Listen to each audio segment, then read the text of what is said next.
Happy with what they're doing? Or? It's okay. All right. Here's a brochure too.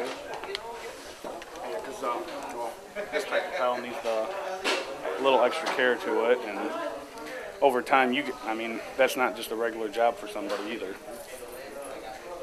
How many days a week are you looking at? We usually have it done one day during the weekend. We close on Friday night, and then we have it done sometime between Friday night and Monday morning. And the services, as far as your cleaning, you want dusting? Not so much that. It's mainly sweeping the floors, keeping the floors up, and maybe possibly cleaning the bathrooms. But that's something we can do too.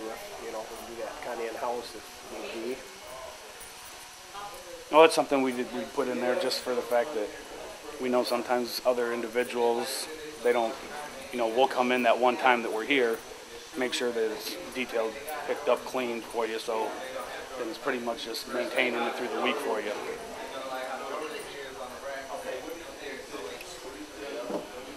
All right. The barber chairs, we don't move. Right. Those just, so we'll go ahead and come take a look. Now, each barber takes care of their own station. The workstation, yeah, the sinks and all that. So pretty much we just need to stay floor or knee level down. Yeah. Because we make sure, as we're mopping, you get the baseboards because those build up with your cobwebs. Like you said, though, a lot of the areas that would need dusting is their area. Do you know the approximate square footage of your facility? I think it's around 4,500. The classroom and everything. Singles. They're all the same then? These ones are smaller. Quite a bit smaller. Well, I'm just talking about the singles. Yep. 3 single.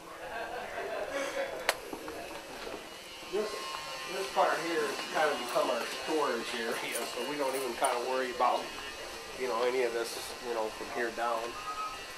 But we do have quite a bit of, cleaning equipment too. Yeah, we do. Your scrubber, we got a burnisher down there, propane burnisher down there.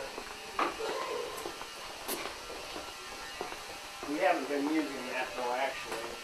We have it when we strip and wax. We use this old thing. Do you want the floor care as far as the stripping and waxing when it needs to be done? Yeah. Put on here so you know. Yep. We had that done, I think in the spring was the last time. Yeah, it's suggested about every 6 months. But if it's buffed out in between, depending on your traffic in certain areas. And then, with the floor care, we're doing that, the strip and wax with the chairs and everything already be moved out? Or? Oh, yes. Usually when they... So it would be done in sections? Yeah. Usually when they strip and wax, what we do is all the back bars and chairs, when they come in, there's nothing on the floor. Okay. We have them all in the classroom. Okay, that just makes a...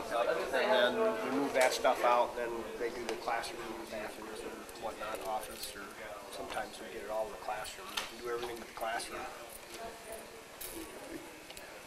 You have an email address? Mm-hmm. All right. You have any other questions? Or? Nope. That should answer all my questions. Yeah. When we get back This was a pretty simple, easy to go through and look at.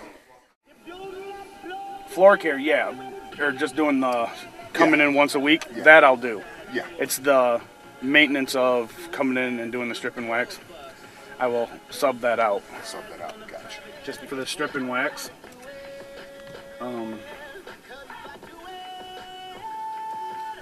That's why I asked him about everything being moved, because that makes a difference on price. Because if we're going in and moving it, then that's more time. Gotcha. They're already going to have everything moved off the floor, so all you got to go in is strip them, clean them, and re-wax them. Minimum on anything, on any job. So if you get one and you sub it out to somebody and you're there to supervise, make sure they're doing it right.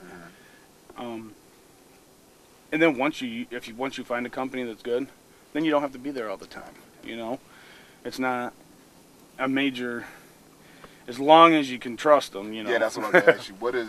How do you protect yourself when you're subbing out Is it still on? It's still your responsibility because it's your work, but you're subbing it out. It would fall back on your insurances Yeah. Okay. and everything. Gotcha. I really wouldn't let your clients. I wouldn't tell your clients, "Well, I'm subbing it out." No. That's not their business. So basically, you'll take this in, give it to Denise. Yeah, my style of this, I kind of just get the basics, write down everything, and then I can go back through. I hand it to Denise. What I give her is usually enough, but she can communicate with me because I'm right there. Gotcha. With you, you need to Yeah. make sure you got more Everything's details. detailed, Yep. Use all 5 sheets right at the beginning, at least your first 10 walkthroughs, and then whatever is going to work best for you. Yeah. That is just a basic model to follow in your training process, so that you're learning these things. But it's always good to have that stuff in front of you, because otherwise you might forget.